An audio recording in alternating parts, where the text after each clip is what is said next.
أصدقائي في القناة وأولاد حبايبي تيمور وطارق، معايا قطعة جميلة جدا بتتكلم عن أول يوم ليا في المدرسة.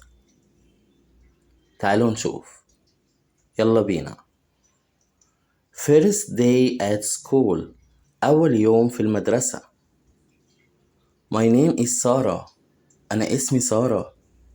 Today is my first day in school، النهاردة أول يوم ليا في المدرسة.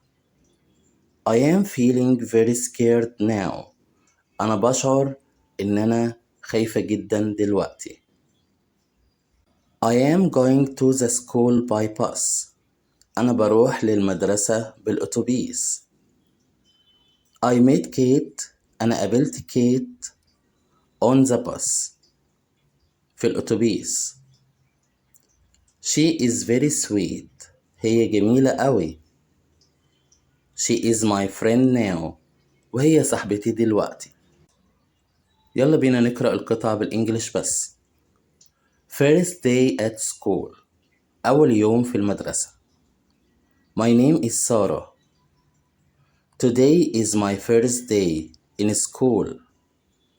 I am feeling very scared now. I am going to the school by bus. I met Kate on the bus. She is very sweet. She is my friend now. أتمنى تكون القطعة عجبتكم، وما تنسوش تدعموا الفيديو بلايك وتعليق حلو علشان يوصل لكل الناس والكل يستفيد، واللي مشتركش في القناة يشرفني بالاشتراك. شكرا جزيلا. Thank you so much.